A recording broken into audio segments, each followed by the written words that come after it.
How you doing? And welcome to Neither Real Music. I'm Ed. This is one major method, my series dedicated to the beginner guitar player.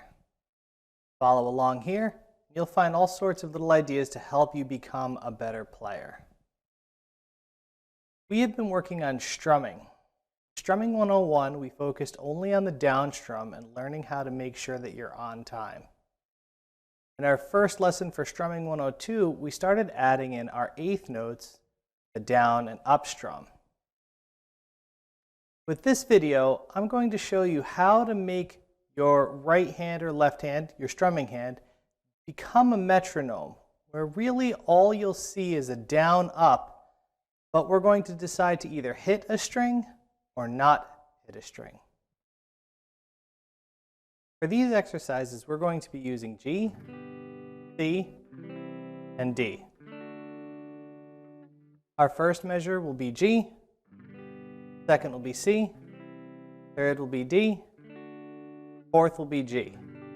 So you'll notice we're going to cycle G 2 times in a row to go from one measure to another if we are playing more than 4 measures. In our first exercise, we're going to cut out the number 2 beat by using our palm to touch the strings. So here's an example of this. 1, 2, 3, 4.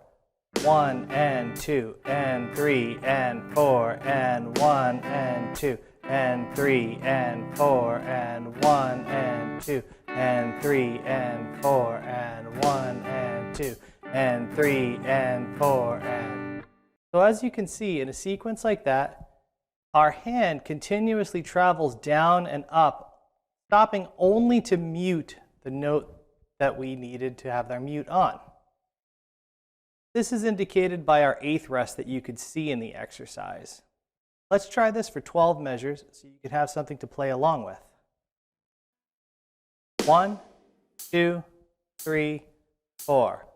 1 and 2 and 3 and 4 and 1 and 2 and 3 and 4 and 1 and 2 and 3 and 4 and 1 and 2.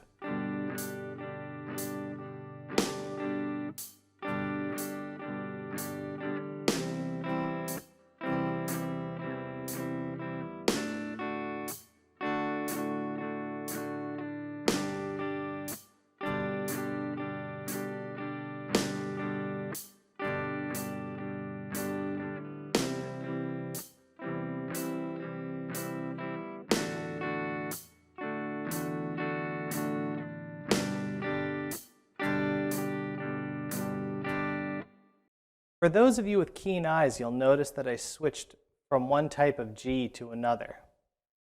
This will happen sometimes when you notice that switching from one chord to another is easier with one version than it is with another. I've said this in the past, don't let how you play a chord stop you from playing the chord. Learn multiple ways, and this way you can adapt to whatever is necessary while you're playing. With our next exercise, we're going to move our mute over to beat number 3. We're going to use the same chords. Let's check out an example of this.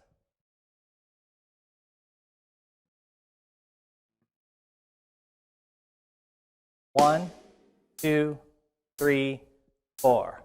1 and 2 and 3 and 4 and 1 and 2 and 3 and 4 and 1 and 2 and 3 and 4 and 1 and 2 and 3 and 4 and... So there isn't anything really difficult about that sequence. We're just learning to put our mute in a very specific spot. Sometimes on acoustic guitars, players will actually tap the guitar on that muted spot to acknowledge that it exists. Sometimes it also creates an interesting rhythm while you're playing so that you know how you're counting and where your mute is. Let's check this out for 12 measures. Then you could have something to practice along with. 1, 2, 3, 4. 1 and 2 and 3 and 4 and 1 and 2 and 3 and 4 and 1 and 2 and 3 and 4 and 1 and 2 and 3.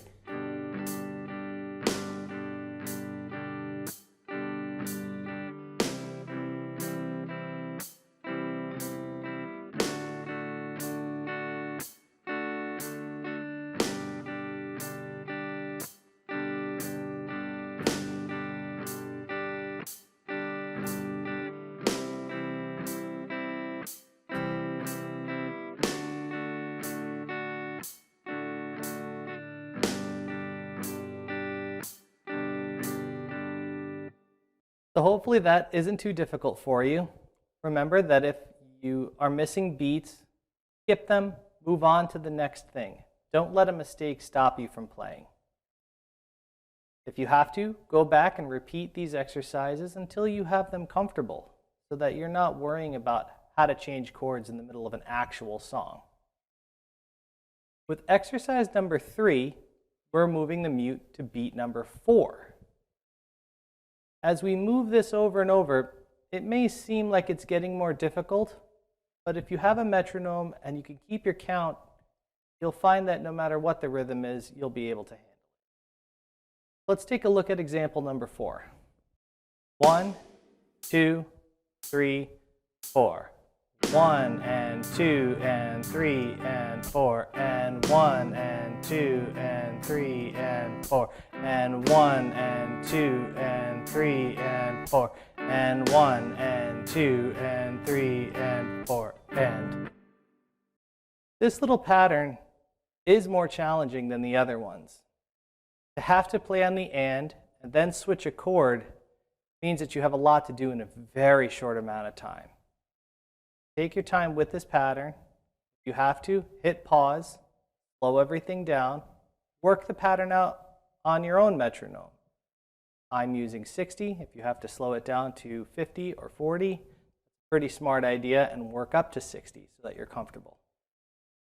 Let's check out 12 measures of this. 1, 2, 3, 4. 1 and 2 and 3 and 4 and 1 and 2 and 3 and 4 and 1 and 2 and 3 and 4, 1 and 2 and 3 and 4.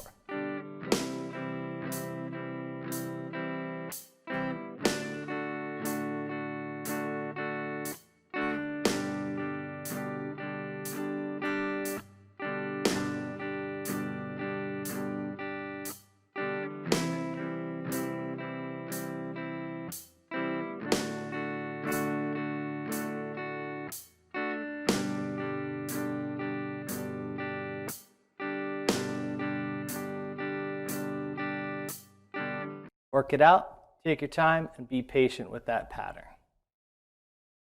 Our last pattern is going to sound the oddest. We're going to put the mute on beat 1. So rather than going back and forth through all of the other patterns, starting with this one, it was easier to start on 2, then move to 3, then move to 4, than it was to start with no beat 1. Let's take a look at this as an example. 1, 2, 3, 4. 1 and 2 and 3 and 4 and 1 and 2 and 3 and 4 and 1 and 2 and 3 and 4 and 1 and 2 and 3 and 4 and. In some ways, when you get over the fact that you're not using 1, this pattern is actually easier to play than skipping beat 4, having to play on an and then changing a chord. This provides us a little bit of time to change our chord in between each chord change. Now we're going to check out 12 measures of this pattern so you can work on it. 1, 2, 3, 4.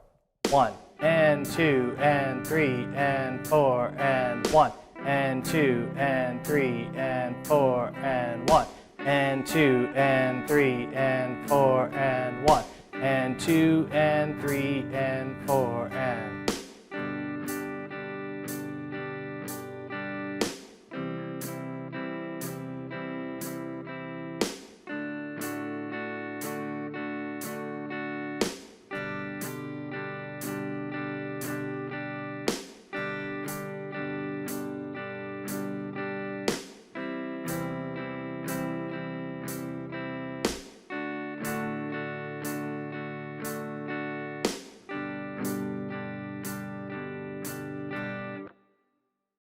I hope lessons like this are really helping you become a better player. Going through each one of these exercises step by step is the best way to learn how to become a better player. That's why I've organized them in the way that I have. If you enjoyed this lesson, please consider subscribing and ring the bell for notifications so that you know when your next lesson comes up. If you have questions, please put them in the comments below. I do enjoy compliments, but questions let me know that you're working on these patterns. Good luck. Good practice.